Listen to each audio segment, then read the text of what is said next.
man. Okay. So a couple of things really quick as I move some stuff around here. I want to make sure that the sound is good. You know, sometimes you're doing stuff and you're just not sure about the sound, but I don't want to waste any time with my foolery. So I'm going to play some intro music and then we are going to, we're going to get right into it.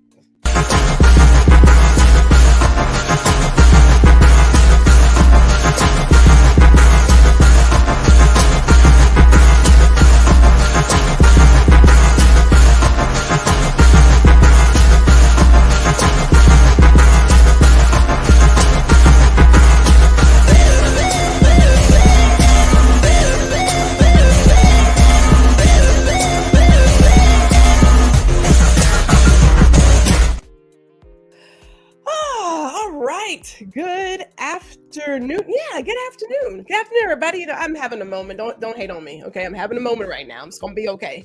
But I am Gwendolyn G.R. Houston Jack. Welcome to Guuuuurl Listen, and we are streaming live to LinkedIn and YouTube because it's just a better experience. And I don't want to waste any time because I want to make sure that we have enough time to get to this topic. So I'm going to bring our guest on here. Hold on. I'm coming. There we go. Miss Alieze, how are you? Oh. Perhaps. I had my mute on. Try it again. I had my mute on. There it is. Yeah, I was like, wait a minute. I want to make sure. Yes. Good evening. I'm doing well. Right. On your side of town. Good evening. Good evening. So let me do some introductions first because I want people to know who you are and why I invited you on the stage to talk about it. And I want to make sure that we also shout out our community here as they're coming in. Hey, Danny, thank you for tuning in this afternoon. And I also want to hear people's thoughts about this because I am seeing more and more videos, posts about it, some articles, but the question of the hour is, what are your thoughts about Project 2025? If you don't know what it is, say that too. Say that as well. We are here to give you some information because this is some serious stuff. So before I get into it, Ms. Alieze, and I'm old school, so I'm gonna call you Ms. Alieze because I'm proper. I understand. My ma'am, who are you? So who am I? I am I would say I'm a nurturer. I am a giver of knowledge and a learner. I'm a lifetime learner. That's my biggest thing. I'm a lifetime learner and like to share information. I'm an educator. I'm retired, but I'm still educating. So I'm an educator and just a lover of people and a supporter of people. That's who I am at my core. I will say that I have been influenced by your education, your lessons. So just know if no one's told you were touching people, that part matters. If you touch just one, that's all that matters, right? Absolutely. Much more than that. So I'm really excited to have you here and to have this conversation. Shout out to Ma L, who is also tuning in. She's in your neck of the woods. Shout out to Mary. And I want to jump right in it because I'm a movie person. And so I find myself sometimes quoting movies to get people to understand something. And Twister happens to be one of my favorite movies. Like, I have a thing about tornadoes. One of my favorites as well. So if you recall the scene where they're at the drive-in and the TV and stuff is acting up and Dusty says, Joe, Bill, it's coming. And he's like, it's already here. That is Project 2025, people. Okay? Yes. That is it. The policies, the bills, the things you're seeing happening right here, right now is from this playbook. So this is not if they don't get in, it's not going to happen. That is not the case. That is not it. It's already happening. So I want to make sure that is clear. Today's topic, we're talking about Black Lives Matter. And do they matter under Project 2025? That is the question on the table. So I want to take a couple of minutes really quick to talk about Black Lives Matter, because it's been 4 years. And Yes. I don't know about you guys, but in 2020, there was a lot going on. A lot. And oh God, please give me all the wisdom to say the right thing. We have a thing here in our country that we like to jump on a bandwagon when an issue is in vogue. And at the time, the Black Lives Matter movement was in vogue. Would you agree or disagree, Miss Alieze? Oh, absolutely. Absolutely, it was in vogue. That was George Floyd happened. So it was in vogue to say, we're going to do all these things for Black people, from corporations on. Now, everyone was saying it. Everyone was talking about Black Lives Matter and what they're going to do for the Black people. It was a lot. With the words, and the slogan was painted on streets. It was we had all types of people who are professed to be allies at the time. Mm-hmm. So that was it. I mean, corporations started diversity programs, doing diversity, hiring people and whole teams to work on diversity issues in the tech world, in every industry. Every industry. So this is why I love bringing Miss Alieze here, because without her knowing, she just knows how to match my segues. So let's talk about that 4 years ago, right? Because there was a lot of promise. $67 billion were pledged to support Black communities, but by 2021, only $652 million had been dispersed. And we're not going to talk about the fact that there were all of these pledges and commitment to DEI, and as you mentioned, getting an executive workforce, getting Black representation. And where is it now? Ooh, so I do have a little bit of insight on that as well, because I have children who have worked with Meta, formerly Facebook, and worked with Amazon as well. And within the last year, Amazon, I know, has totally got rid of that division that was handling diversity issues. The ones who were putting on all the programs and who was making sure they looked at how people were hired. They got rid of that last year, actually. They got rid of that whole office. Disappeared. Much like you have colleges and universities who are disbanding places, especially in a lot of the public universities in red states. So these companies, these corporations have actually gotten rid of those offices. Some people transition to something else, and some of them just no longer have jobs. Yes. Yeah, I know at UT Austin, they were UT Austin, and even down there, well, as you mentioned, a lot of public schools and colleges just wiped out the entire department as if, okay, well, we're over that. We're over it. As they say, slavery happened like 400 years ago. Aren't y'all over that yet? Okay. Yeah, they always have a response for that. So let's not talk about slavery. Let's talk about everything after that. Right. Let's talk about everything after you got rid of Reconstruction era policies and Jim Crow came. We can talk about everything from Jim Crow until now, and still talk about the inequities that exist. So we don't have to talk about that. We can talk about all the other things. We can talk about lynchings. We can talk about a lot of things, a plethora of things that happened since then and within less than 100 years.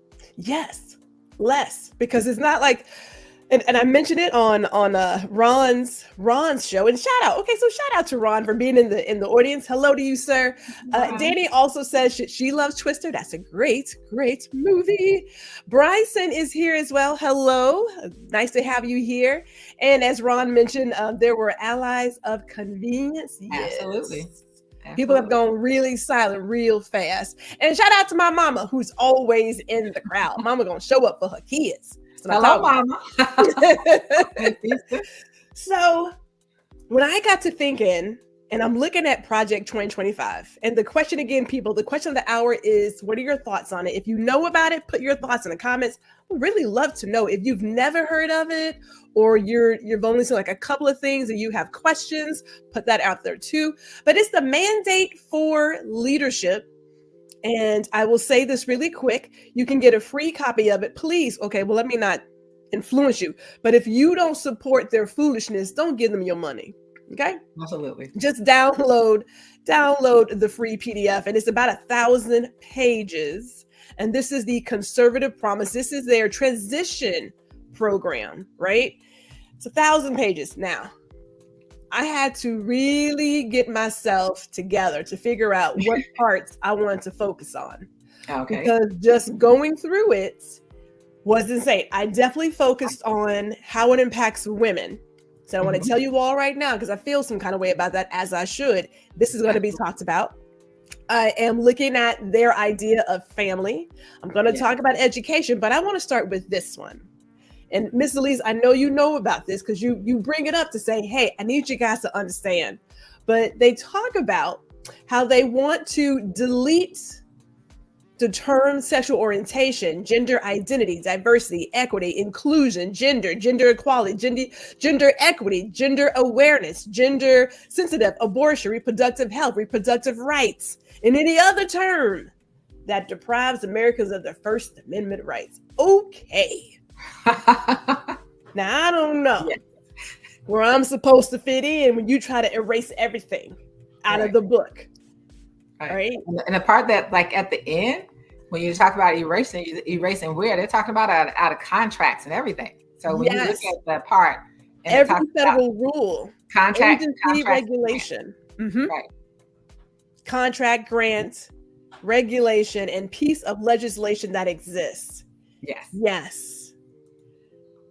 And so people need to understand what it says. And I always my point is always this: if you are a woman, and that includes white women, when they mention gender, they're not talking about people who want to identify differently than what they were labeled at birth. They're talking about you specifically. So they talk about, and later on in the document, as you said, there's some specific things around women. And so they're talking about anyone that's a non-white male, European white male, because some people feel they're white and they're not European. Yes. So that's what they're specifically talking about. And when they talk about taking it from grants and contracts, which is the whole attack on the Fearless Fund, that's where that's coming from. And so they want to take all of that out of every document, so that it doesn't matter if you're a minority business, because you'll have minority contracts and minority business. There were some requirements around that. What that would do is erase that. You won't have that access that you currently have.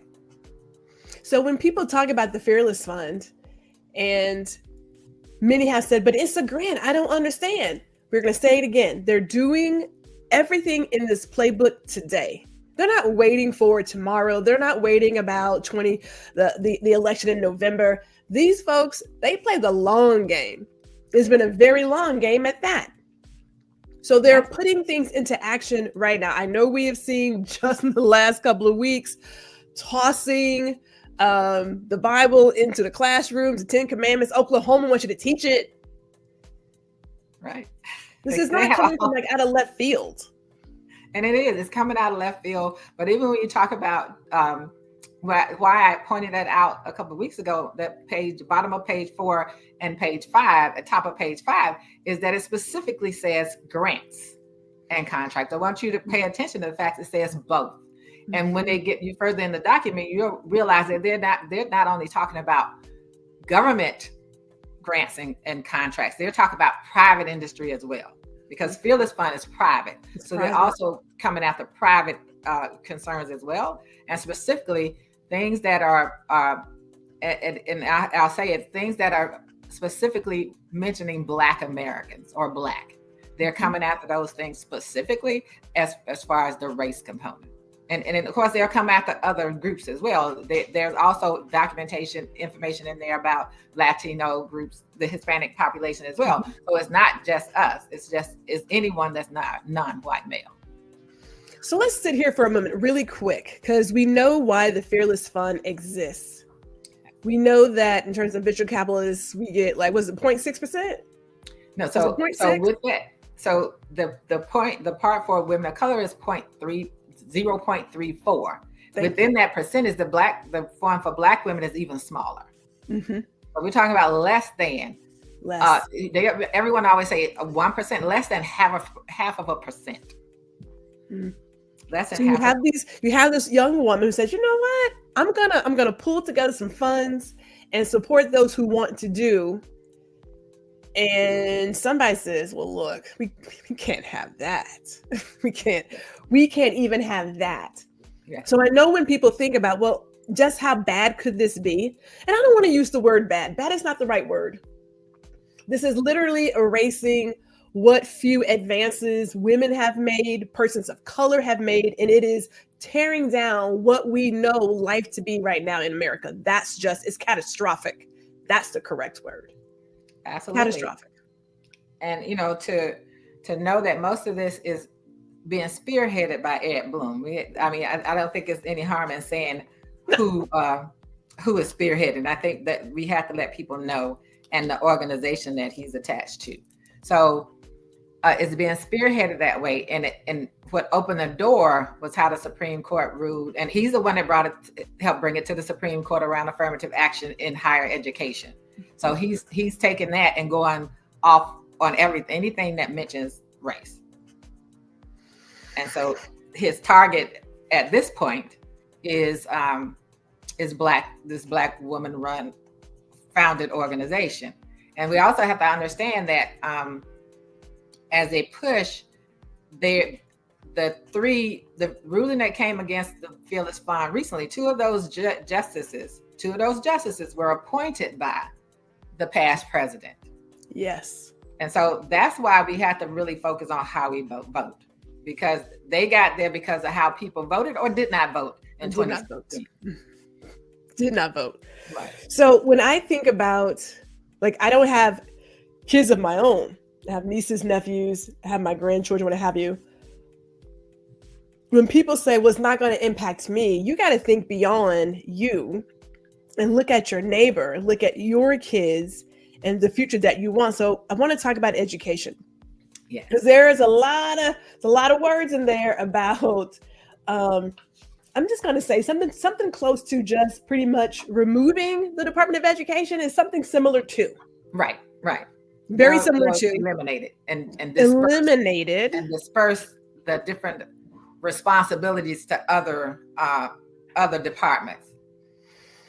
So one of the passages, and there's a lot of people. So, it talks about giving parents the right over their kids, and that schools serve parents.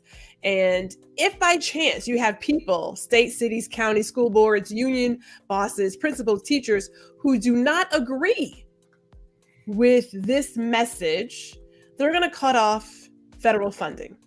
Yeah. Now, I know you guys have been, well, let me not say because I don't have kids, but again, I got nieces, nephews, and whatnot in school.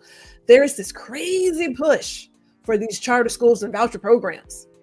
Have y'all guys noticed that? Right. Have you noticed this? It felt like the same push for private prisons, but that's a whole nother conversation there. Yes. But think about who gets impacted when you have the state and the cities deciding who gets funding. Yes. And understanding that, I think a lot of people don't understand how the difference between of the voucher program and the charter piece. The charter is a public school. They just happen to have they are their own local education agencies, which means they determine some things.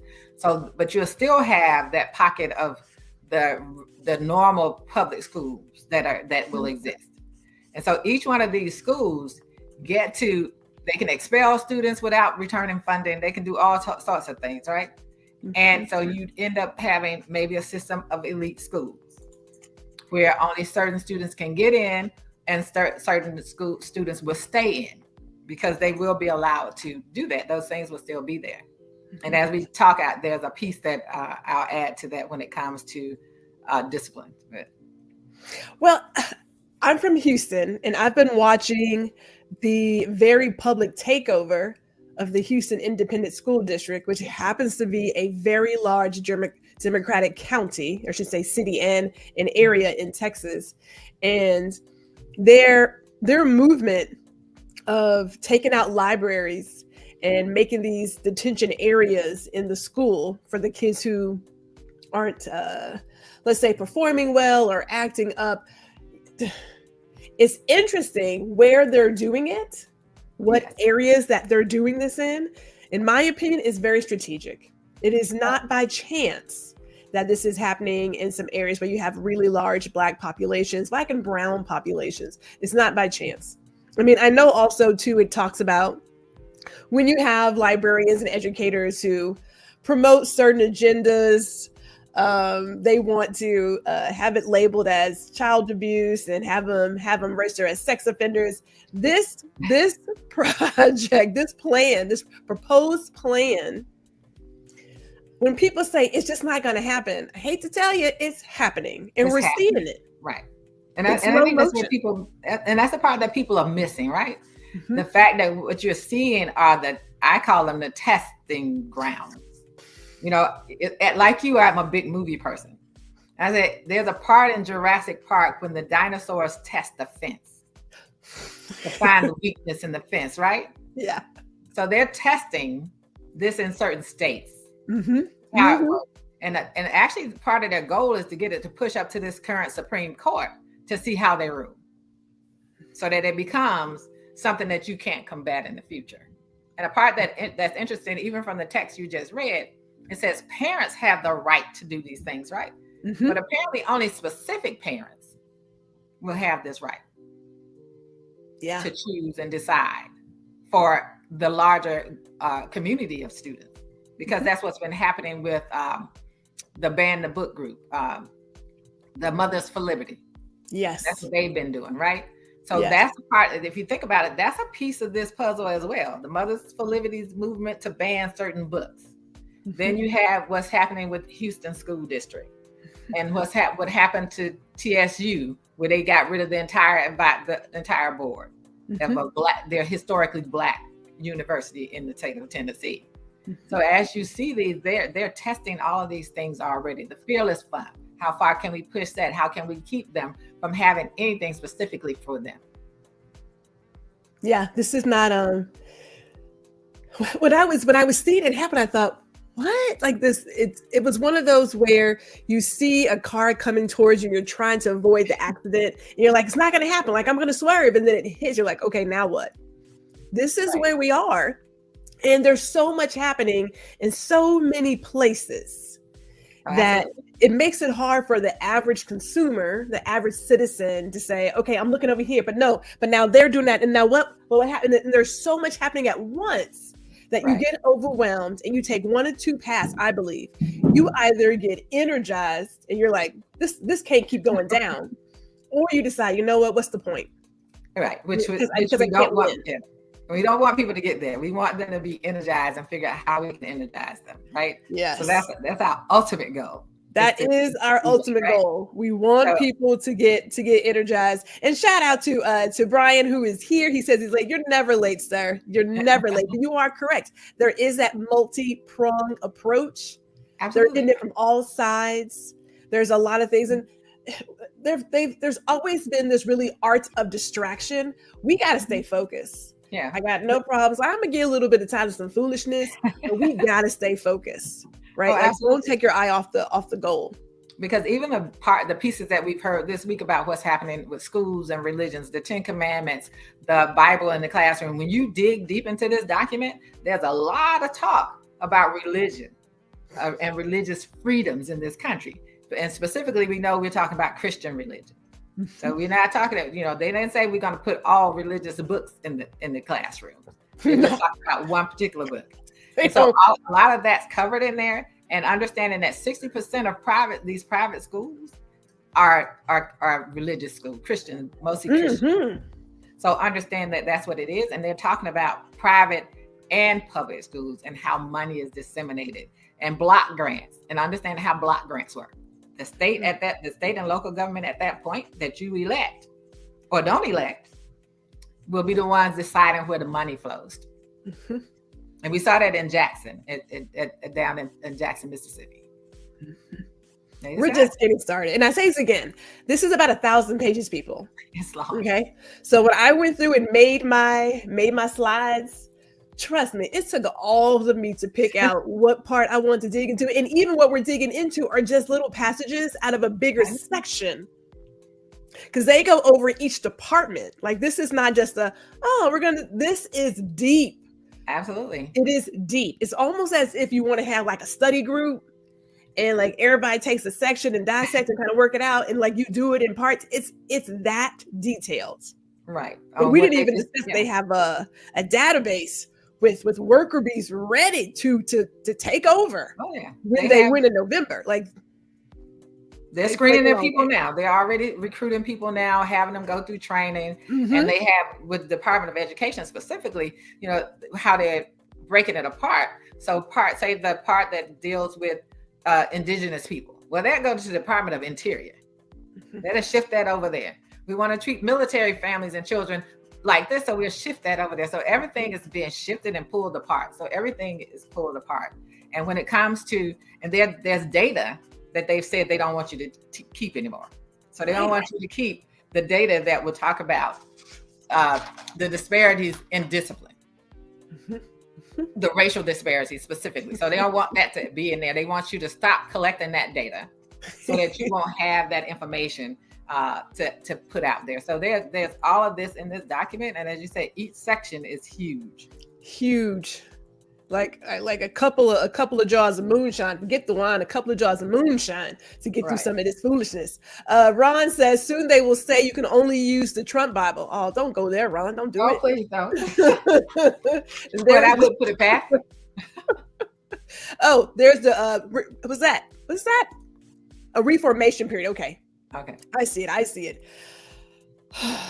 So and so like when you, and part of this, maybe people can look at some of the titles that they talk about. So title 6, title 4, title 7, look at some of those things and find out specifically what they address.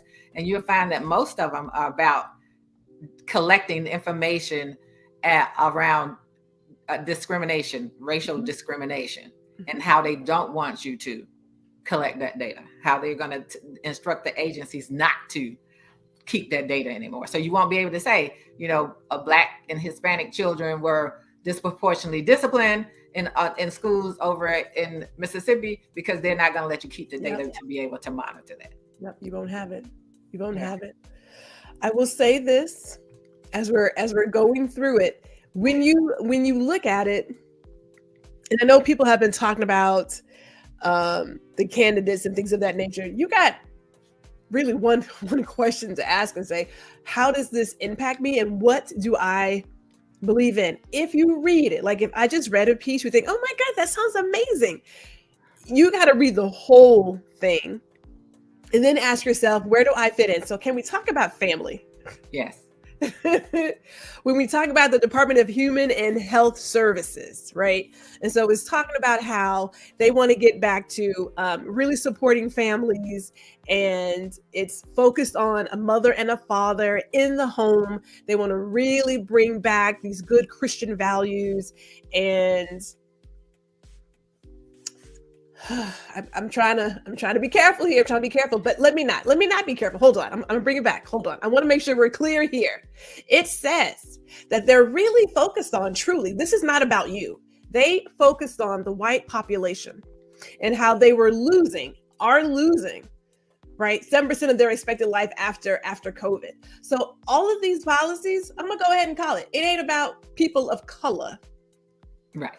That's just what it is. It ain't about us. Absolutely. It's not about us, and it's not for us. It's not for us. This whole attack on abortion is not about me. They could care less about me. And I was telling Ron earlier about my grandmother. And my mama's mom was a little gully. She was gully. I know people are like, but your mother's a minister. She was gully too. So I'm going to go ahead and say it. But when you think about marriages then, and some of the abuse that may have occurred in those marriages, there wasn't much care for women who looked like me. Care less. It's like, okay, well, that's just them. So we're not gonna worry about them. Right. This book is written with a very specific family in mind. And it may be hurtful to hear it, but it ain't about Black and brown families. Yeah, it's not. Now, Miss Alieze, you have read, was that Warmth? Was it Warmth Under Other Suns? Warmth Under the Sun? And Cast. Yes, and Cast, right? And so the Warmth is about the migration, the Black migration. Yes, the Black migration, yeah. And if you think about the life we had when we didn't have access, because we only had each other, You had a Black doctor, you went to Black schools, Black, shops, and you had your Black Wall Streets and everything else. Like we were here, we were one. I'm gonna say as one could be, because you're never really all on the same page. Let's just, because we're all individuals. True. Then you open up the floodgates and the migration starts. And in my opinion, and I don't mind saying it, a lot of us, and I'm talking in, just, big terms here. A lot of us got a little bit of, and I said before, comfort. Yes. We got a little bit of the feel of being in this neighborhood and going to this school. And we got lackadaisical. Yes. Lackadaisical. We started feeling like we've made it. We've arrived, right? That's how we felt. And we got complacent. We started not paying attention to things that were happening around us. We didn't think about all of the things that were still happening or not happening in the community, right? So we started doing those things. So we got very complacent, and we just stopped participating the way we used to. Because there was, I had my aunt, one of my mother's sisters just passed last year. She was 80, I think she was 84. Every year we were talking about, okay, she said, I'm voting. They would be the first, she and her sister were the first ones to go vote in Tuskegee. They were voting. But we got so to the point where, and we started believing that our votes didn't matter. Yes. We started buying into that. We started buying into so much untruth about ourselves that we stopped doing what we needed to do. So we became too complacent. We became too comfortable. We made a couple of dollars, so you figured, okay, so we arrived. And so that's the whole thing. But even with the caste system, that's what it's about. So you have Black billionaires, and we Black billionaires, but guess what? You're still Black. Still Black. You're still not treated that way. You will be used to accomplish a goal, but you will be reminded who you are and how you do. And so funny enough, I have in my memory box a button from when Jesse Jackson ran for president. I still have one. I still have one of those Keep Hope Alive buttons, right? And I was telling Ron earlier that, when I was growing up, we had leaders, whether you agreed or not, you saw them. So Jesse Jackson, Minister Farrakhan, Al Sharpton, like you had these people that you saw on a consistent basis, always on TV or someplace fighting for or standing up for or doing something. And then somewhere along the line, we replaced these leaders with and I'm going to put in air quotes, these Black celebrities. Right. And we just went to this place. Well, things are actually pretty good, people. I don't know why y'all complaining. Like, you got this, you got that. Or when you see the consistent police brutality, which has not changed. Right. You get to, well, if you just did what they asked you to do.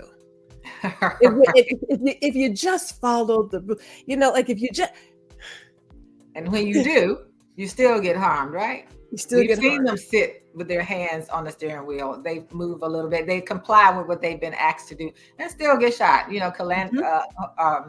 Castile was a primary example of that. He got killed by the police officer. He complied. He did what he was supposed to do. He even said, "Hey, I have this. I want to let you know, so we wouldn't have a problem." As soon as that happened, he got murdered. Right. So what we tend to do, this is something that we have to realize.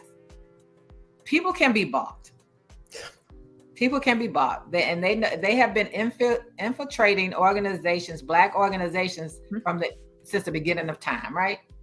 Somebody turned Nat Turner in. That's why he ended up dead, right? Someone infiltrated the Black Panther organization.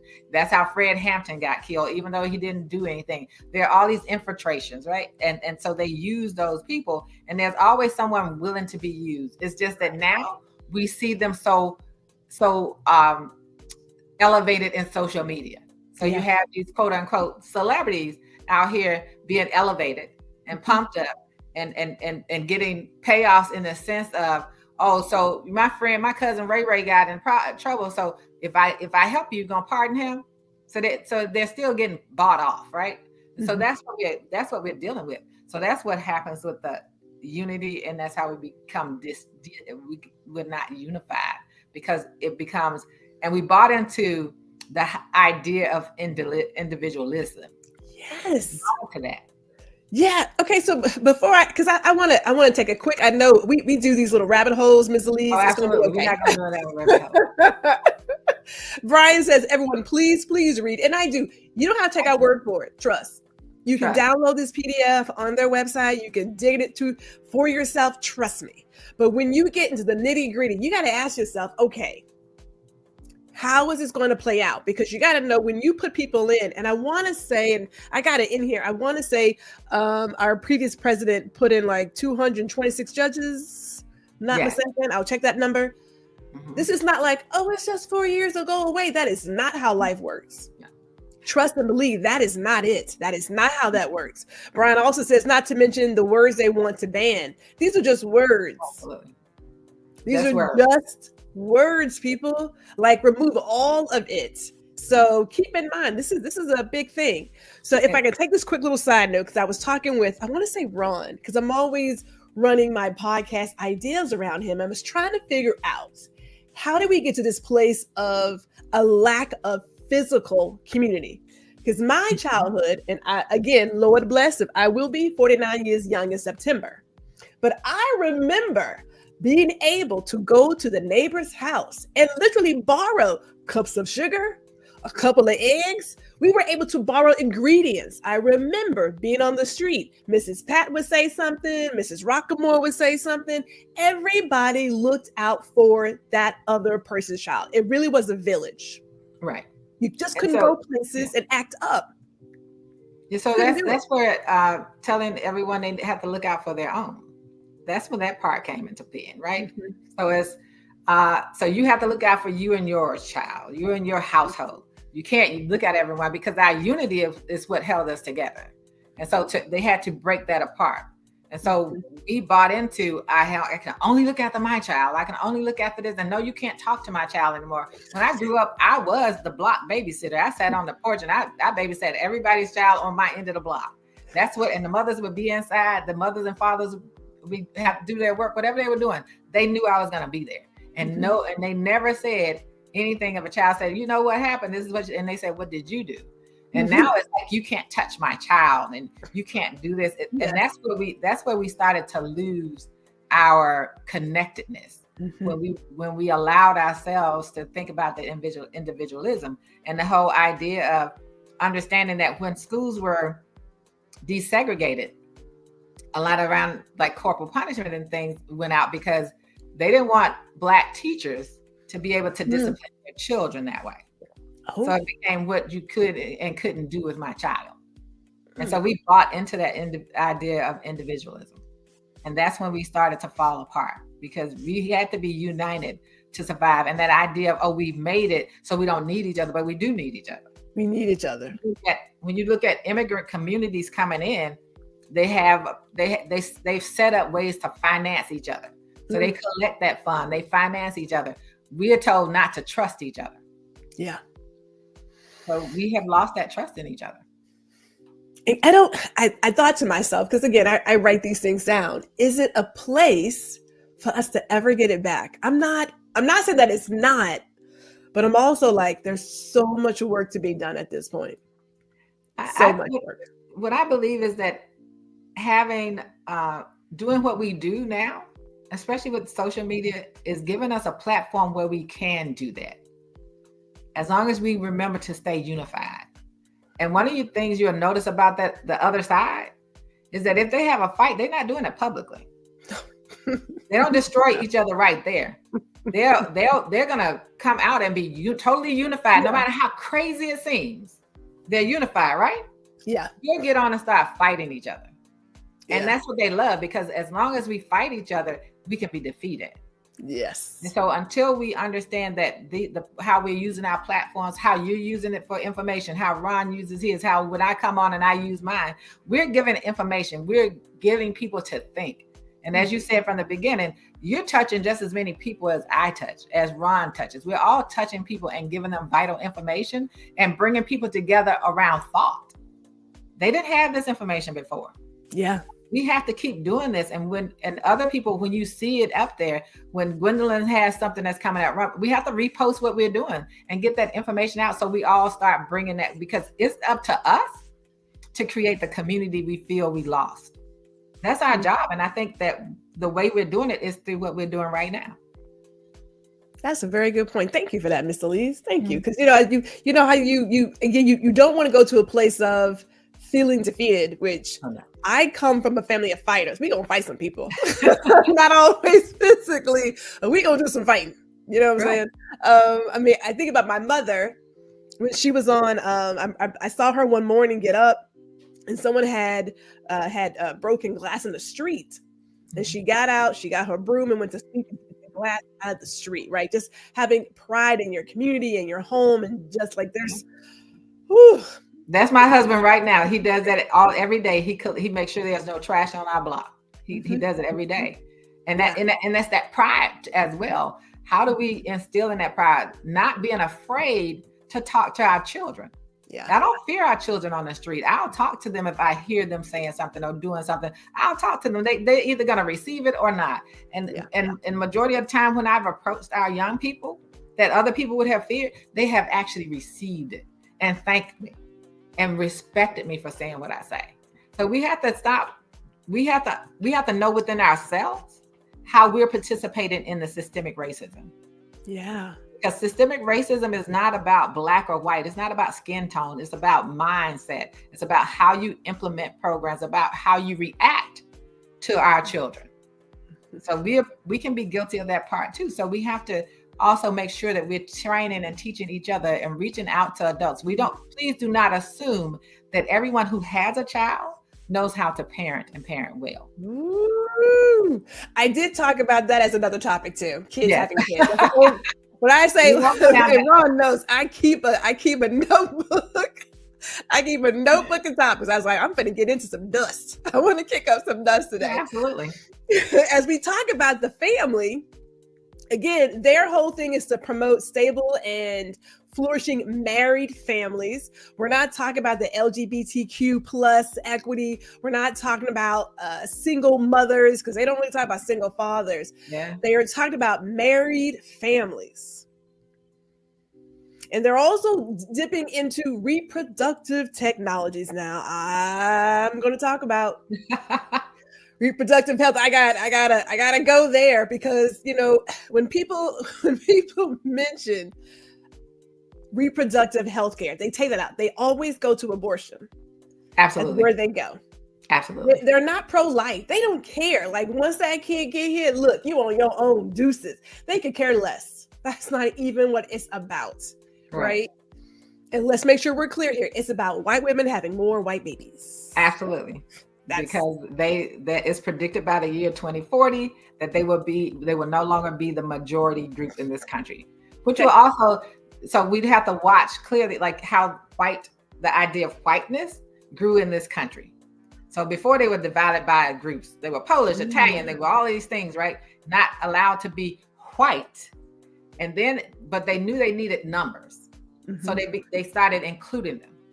So what other groups are they going to try to include into that and give them that idea of whiteness, which really probably won't be real, but that's one of the things they do. So by 2040, that's the prediction. And there's a book that's out of print, but I did hear about it from Jane Elliott, called The Birth Dearth.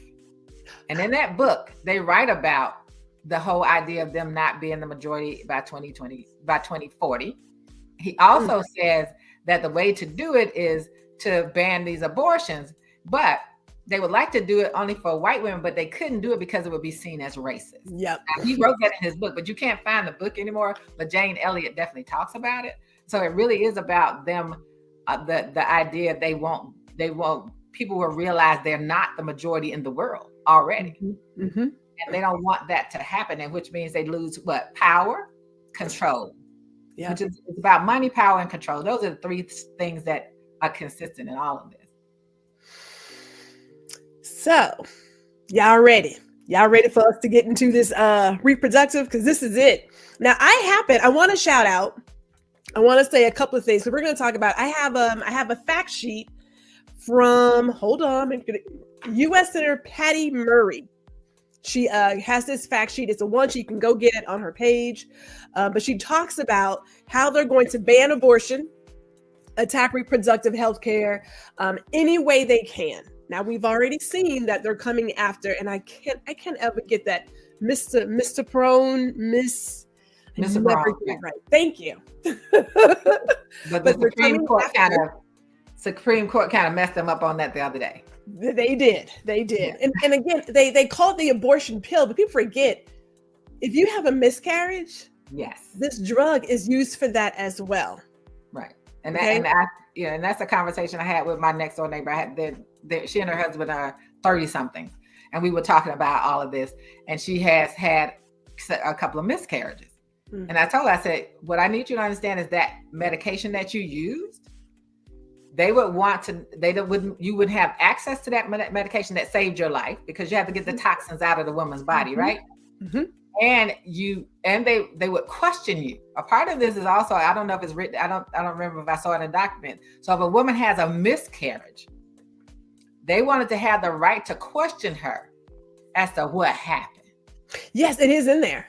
It's in the same section. I don't have the numbers written down, but it's the same section where they talked about the database to track the abortions. Yes, it's all in that. Yes. And then, the proposal that one of the female officials wanted to have, so you can track pregnancies, which means there's a violation of your HIPAA rights. So that means that they will force doctors to record that you're pregnant, so that they can track pregnant women throughout the United States. So that's also in addition to tracking abortions, but also tracking pregnancies. So they want that in that to be tracked as well. It goes deep. It goes deep. This fact sheet also mentioned that there's that backdoor national-wide abortion ban, and you talked about this, Miss Alieze, that Comstock Act. And this is Jonathan Mitchell. He says, you don't need a federal ban when we have Comstock on the books, because there's a smorgasbord of options. If we can just get these pro-life people to sit down for a little bit, wait until the election, it's going to be okay.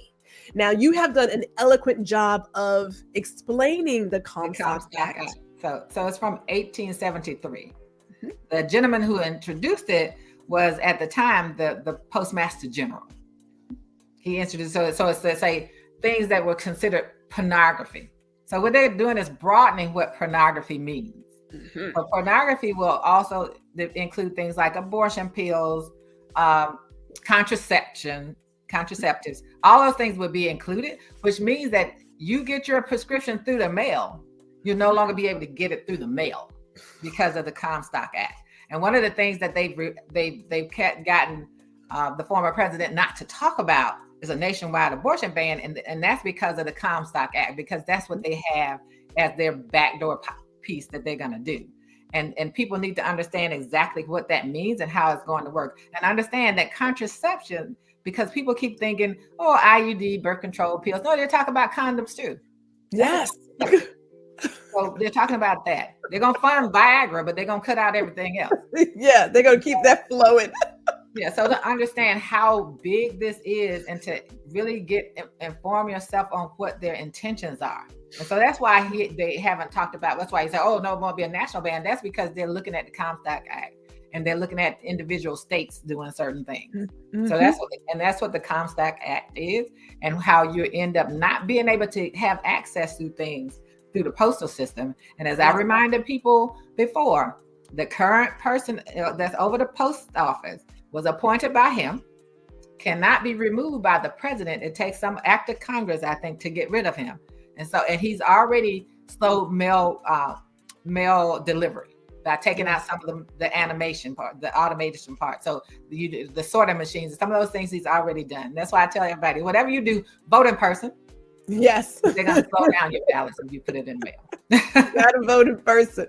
Because they're doing, like, I asked myself, if your vote didn't matter, why are these folks working so hard to stop you from doing it, to make it hard to do it?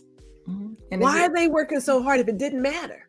And you live in Texas. If it didn't matter, they working overtime down there. Why would they work so hard to say that you have to have the majority in all of those counties? Because they know that the smaller ones are the red ones, and the larger places are where you have Dallas and Texas, mm-hmm. Houston and Austin. Those are larger than those red mm-hmm. counties. So that's why they're putting that majority in there. And how you know how, and let's not forget, the Supreme Court has recently said you can do gerrymandering based on race. Yes.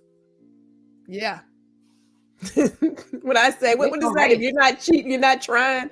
Boy, they put all the. Well, they put it all out there. For those who live in Texas, I don't know if you've seen it, but there is a proposal that in order for you to get your office, it's not going to be the popular vote, but you have to win the majority of the counties.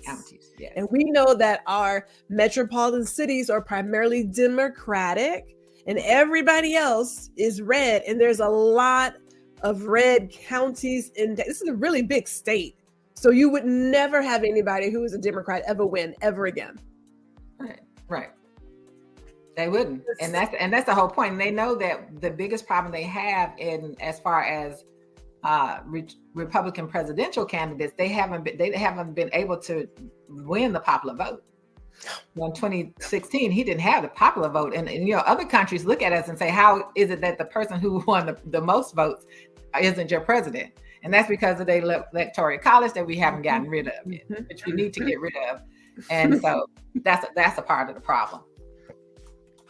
So the last part of her fact sheet talks about the Department of Life and the whole of government to track abortion data. So that's on there.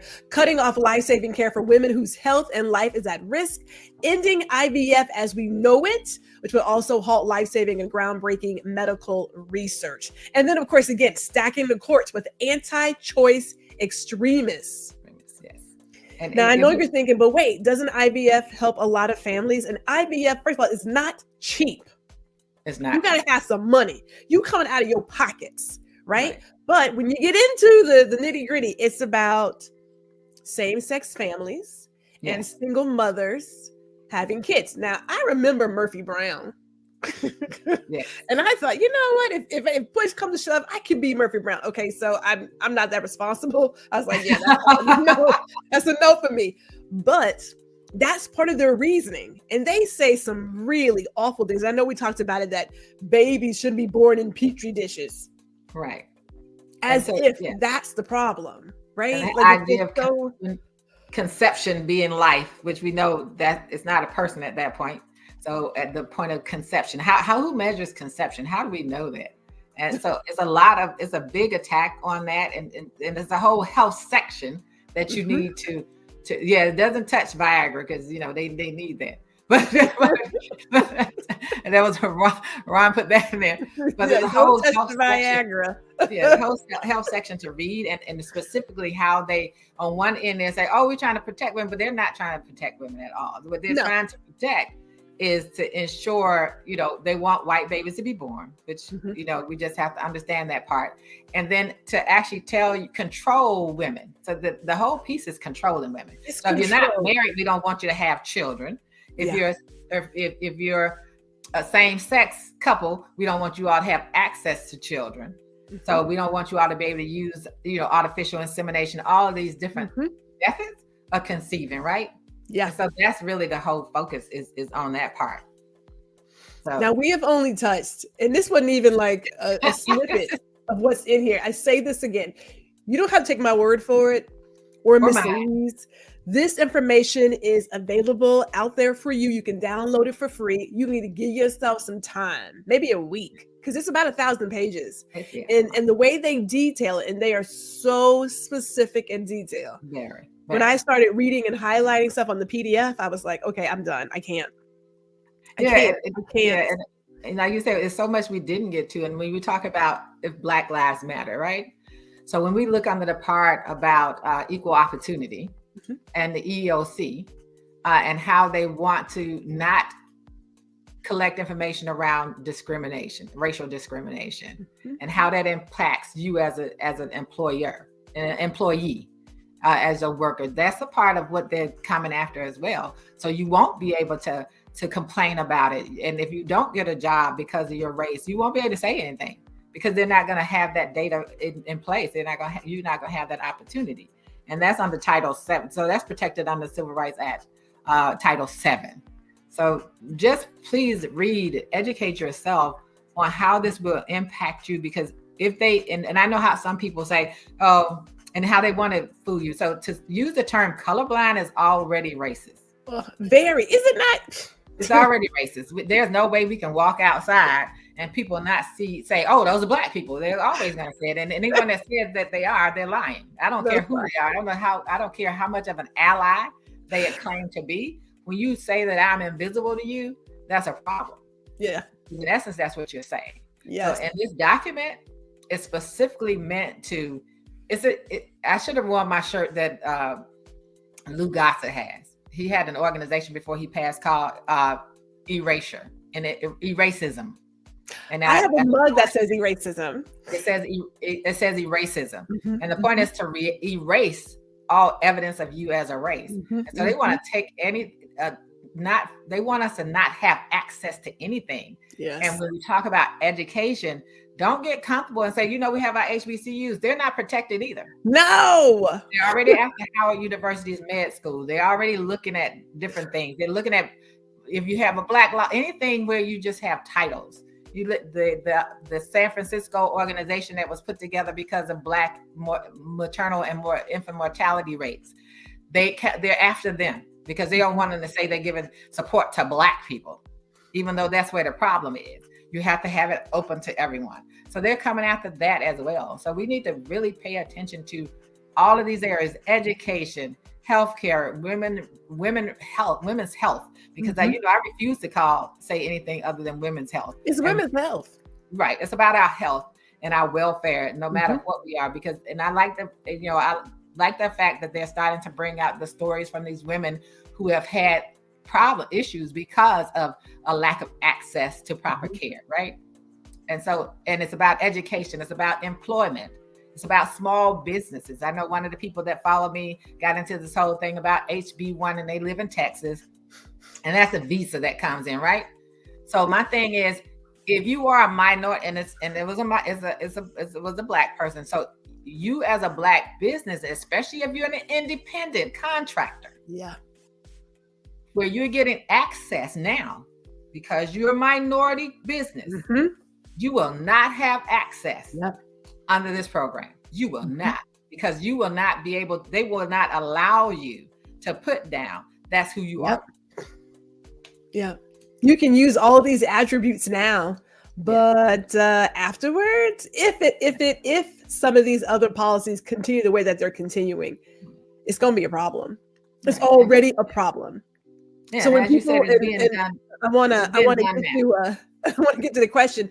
Do you guys believe we should bring back segregation to protect Blacks from getting their feelings hurt by white folks? I don't know about feelings hurt. I don't know. I mean, I don't think there's a feelings thing here. Right. I don't think there's a feelings thing. If you want to give me some more context on that one, let me know, because I don't think it's about feelings. Like that's for me, it's nothing about feelings, because I tell you all the time, my feelings have nothing to do with this. What I feel, what we have to pay attention to, and it's not about whether it's segregated or not. Where we are, it's where we are. Yeah. The point is, we need to make sure we continue to have the access that we have. We need to have access to, and that's where folks forget. Like, right. People get distracted by the messenger. Yes, the two vessels going up right now for this one position, which has to work with everybody, may not be like what you want to put up. But I'm gonna say this really quick. For all the talk about we need somebody younger and blah, blah, blah, I haven't seen them. I just, like I said, I knew about Jesse, I knew about Mr. Farrakhan, and I saw Al Sharpton every other weekend. So I don't see these other people. I don't see them. And if they're not out there, then who else knows about them? Right? Like if you really want to be about it, then get out there and be about it. People need to see it. Right. In the ways that they find information. Which is the way that most of the messenger. Right. Which is the way most of the third party people come. They come the year, like it's the election time, so we'll come out. You're not building anything. So we know you're not gonna win, but you can impact the election just like you did happened in 2016. For the ones that don't vote and the ones that vote for a third party candidate, you can end up with a result that you won't really want, and we won't be able to live through. Because when you talk about these justices that he what people need to understand, I want to make this real clear. So those federal justices all have lifetime appointments. I want you all to understand it's not just the Supreme Court. Mm-hmm. Other justices appointed by the president have lifetime appointments. And so these individuals that are ruling against the Fearless Fund, those are federally appointed justices by the former president that are there and will be there. And if he gets back in, it's going to be even more. It's going to be even more. And so you're not looking at, right. You're not thinking, well, it doesn't impact me and I don't understand. It's like, it impacts you in some form or fashion. Because they are talking about, if you want to put a big layman terms, dismantling everything you know, right, and have come to rely on. Right. That's where they're going. When people say, well, do you want change? And they're like, yes, I would like to vote for change. But you don't tell them what kind of change they're voting for. They are telling you what they're voting for. Right, absolutely. I get that it's so extreme and just couldn't happen. It is happening. Right. Recognize it. It's happening. So let's get past it'll just never, no, never is now. Because this is where we are. And get past, I don't believe it. Yeah, believe it, because they are doing it. They are actually these states that are doing these certain things. At Bloom, all of these things are a part of what's written in 2025. Yes. It's all Project 2025. It's written there. They are putting it in your face. You can download it for free. You can read it. They're saying it out loud, and they're saying it out loud and proud that's what they're doing. And so it just has to be more people getting educated around that. And that's what we have to deal with. So it's not about segregation. It's about, it really is about unity, right? Our unity. Unity. You started this out talking about movies, right? I have to tell you, I'm a Trekkie. Oh, okay. Then you're with good family. So there's an entity that was in Star Trek called the Borg. Yes. It was undefeatable until, and this is going to address what we talked about earlier, until they introduced the idea of individualism. Mm-hmm. And they got one and called him Hugh, sent him back to the collective. And the collective then became confused and was able to be destroyed. So our strength is in our unity. We have to come together. We have to believe that we're creating through these platforms, through your show, Ryan's show, what I do and what other people who are doing similar work, we're creating the unity. And we're going to have to use this method that we've been given as a gift. We can ignore all the foolishness, but we are creating the unity that we need. Yeah. And we're in the awareness stage. Again, like we are seeing more people. I know I follow U.S. Representative Ayanna Pressley and Jasmine Crockett. I follow them and they are constantly talking about it. We know Joanne Reed talks about it. You are seeing more people, again, sharing this. So if you're in your awareness stage, it's going to blow your mind. Yes. I'm not advocating for alcohol or anything, but I'm just saying a little thing of moonshine ain't going to hurt you because you need to strap in. You just can't believe that people have written this, but they worked as a collective. This is not just one, the Heritage Foundation. This is a collection of conservative think tanks that are telling you this is how this should be run, and this is how this should be done, and this is what we say with blah, blah, blah. Yeah. And when I read it, I don't see me or my family in that text. Oh, it's not. Yeah. And I think it's 100 organizations, individuals and organizations, at least 100 of them. Mm-hmm. And some of them are, they're a couple of women's groups in there, which are very conservative white women groups. They're individuals and, they're organizations that I think everyone, if you don't do anything else, because it is an overwhelming document. Yes. If you don't do anything, read the beginning pieces, especially that beginning part, read that and look at all of who is supporting, who came together to create this. I think you need to know who they are, because then sometimes you never know if that's an organization or a company because some of them have to do with legal things. So if that's someone that you're doing business with, you need to know who these people are so that you can effectively defend yourself. The husband, he always calls. I was like, it's Friday. I know it's Friday. Hold on. let me read these comments real quick. Okay, so this is all about white supremacy, Ron says, and taking the rights away from people of color. people of color need to wake up. He also says segregation never protected us. Remember Black Wall Street, Tulsa, Oklahoma? Even when we had our own, they came and got rid of it. Absolutely. And a part of that, the rationale, the reasoning behind that is if we were self-sufficient, we no longer need them. Right. So when you had they had their own towns, they had their own doctors, they had their own stores, they had their own schools, which you didn't need. When I grew up in Tuskegee, we had our schools. There was a white school someplace. We didn't go there, but we had our own schools, right? So you had all your own things. And when people talk about Black people need to do, they did. So I want you to remember Greenwood. I want you to remember Rosewood. I want you to remember all the one with the Lake Lanier down in Georgia. I was about to say Lake Lanier in Atlanta. Yeah. Because those were those towns where they ran in South Carolina, where the Black people were in control of the town, and they ran the government out.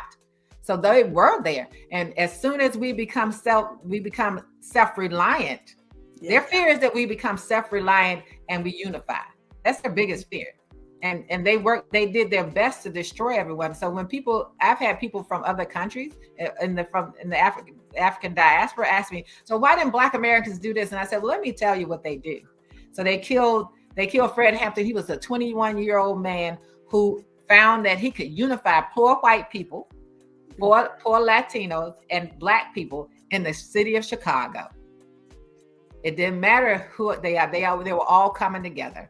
So they had to eliminate him. That's what Hoover said. This organization is a threat to this country because they were unifying people.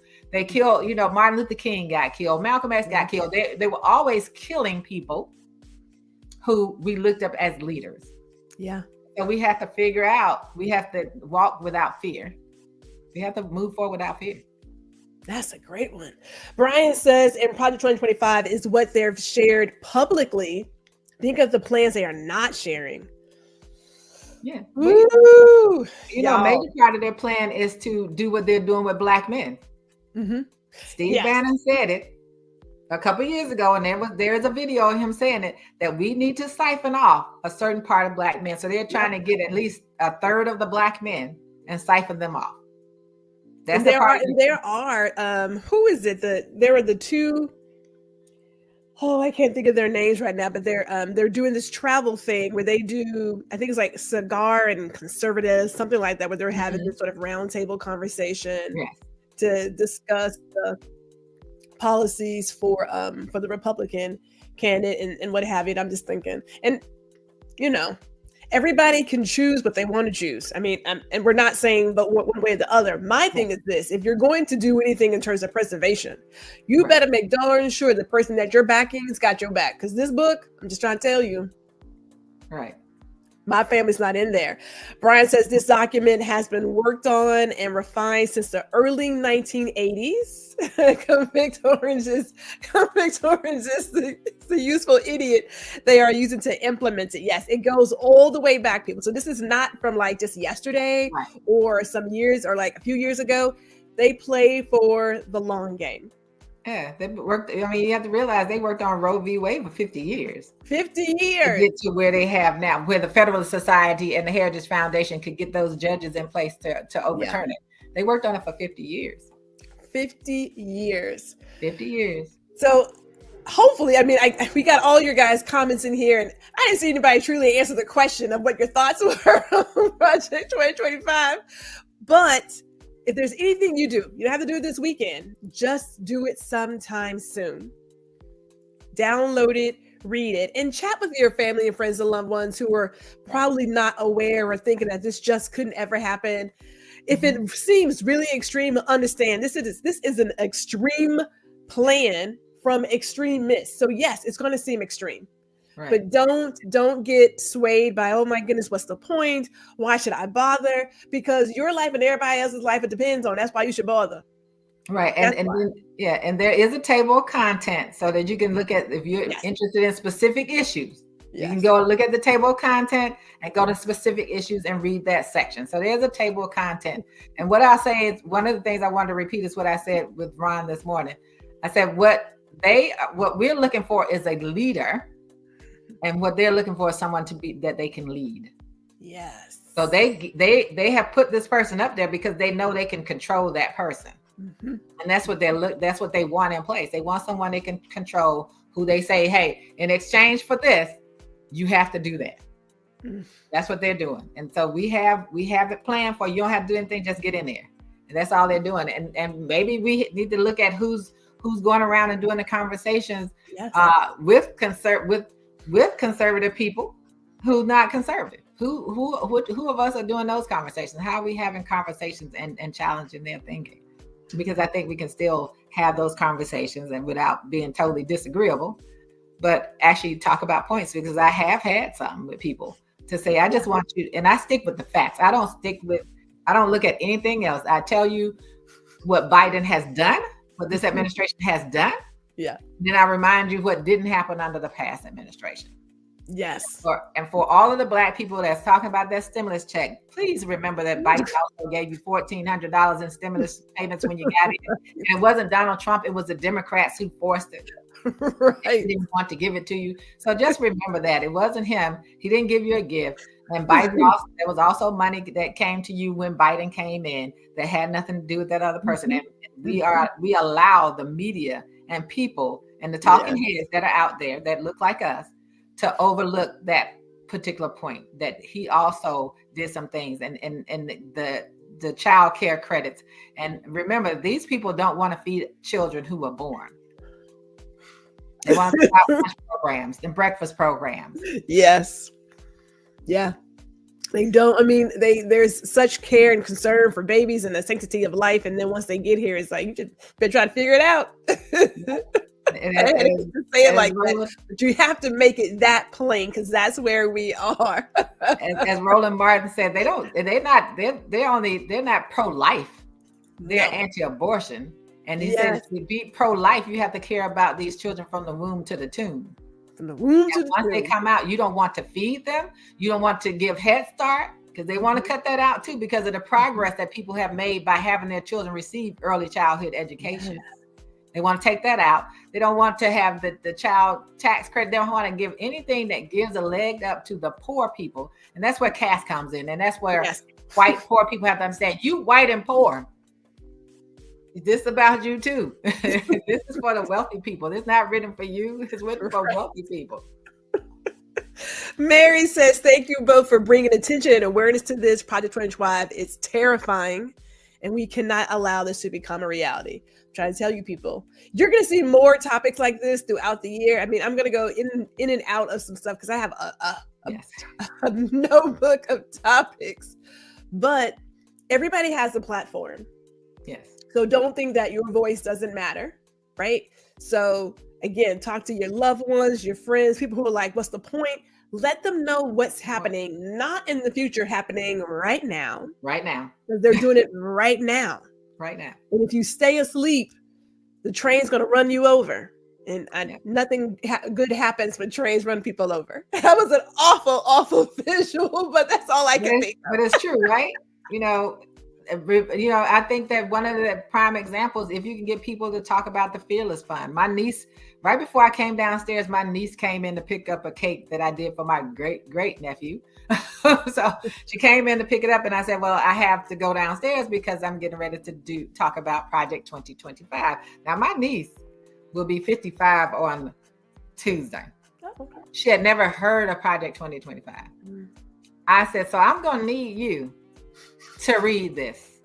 She'd heard about the Fearless Fund. I said it so that you can fully understand the impact. And she works for a small business, a Black-run business down there. I said, so let me put it to you this way. So if they're getting grants that are specifically for minority-owned businesses, this will impact them. So I need you to read that. I need you to not sit and be and don't assume that our people are paying attention. Like I assume when I said it, she might know, but she's not paying attention. And she's not the only one, I'm sure, in my family and your friend group that's not paying attention. And those of us who know, it's our job to make sure they know. It is. We are in, thank you, Brian. They only care for children in the womb, not out of it. That part. Right. We are in the awareness stages of this. It's been around for a while. So talk about it, it takes like 7 to 8 times for folks to recognize something. Keep resharing intelligent information, not foolishness. I agree with you this morning, Miss Alieze. Don't share the foolishness. Anybody got time for that? Don't recirculate those people. Do not send me. I can't. I'm gonna respect you all's platforms. I'm not gonna call names, but do not circulate. There's some females out there and males out there. Do not recirculate their things. Don't send it to me in my DMs. Don't put it in your stories, because we're circulating propaganda. Yes. We're also promoting confusion. Yes. You say, oh, wow, if you want to vote for Biden, I don't understand. Look, because I get to choose whether or not I want to live free in a democratic society, or do I want to live under a dictatorship and have no rights? That's what I get to choose. That's the choice. Those are your only choices right now. So forget whatever you see and how disappointed you are that Joe Biden didn't come out sounding like Muhammad Ali, but he did answer truthfully, and he has done a lot of things for this country. Mm-hmm. Do not be swayed and confused by these people who, number one, don't have credentials and probably couldn't have an intelligent conversation with some of us on this line right now about Project 2025. Right. They're just talking heads and talking with emotions. I don't have time for emotions. There's no feelings for people. These are black and white words. Absolutely. So we're going to take it as it is. I'm out of my camera view. Let me say this, Miss Alieze, thank you so much for giving us your wisdom. Thank you so much. This is a great conversation. Thank everybody for sharing their thoughts in the comments. Again, we're going to have more about this. I'm going to say for the very last time, you can download it. You just put in Project 2025. You can get a free download. I wouldn't spend my money on it, but you give it your time. Yes. And attention. You can search for keywords if you want to. As you mentioned, you can go to certain departments to see how they would change that department. I'm all for change, but I don't want to lose my right to vote and to live the way I'm currently living. That is not up for discussion. Like we're not doing that. We're not doing it. And see the racism in it, where they want to erase you, where they want to erase people who look like us. It's in there. They want to get rid of that. They don't, everything you've gained, they want to destroy. So for people who may want to connect with you and see more of your messages, Miss Alieze, how can people find you? So they can find me on my Instagram page, which is my first name _ So it's SALIEZE _ on Instagram. And that's where we'll be sure to put it in the description too. I can't get my words out. We'll put it in the description as well. Everybody have a safe weekend. And well, hey, if you're part of the Indie Soup Media family, you can find us this evening at 7:30 Central. Nope, 7:30 Eastern, 6:30 Central. Season 2 of my show is going to be on tonight. I forgot it's Friday. It's just so much going on. What can I tell you? Thank you all for tuning in. I want to thank you as well before we leave. Thank you for reaching out and including me in this conversation. Ma'am, we could talk about some stuff. Yes, we could. There's so much to talk about.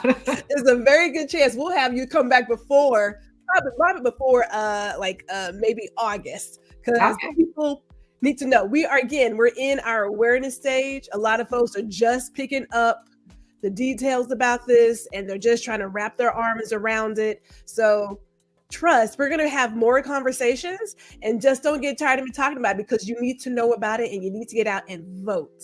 Oh, absolutely. Somebody with you. Take 3-4 people with you. Okay. Absolutely. All right, guys. Enjoy your weekend. All right. Thank you for watching another episode of Guuuuurl Listen.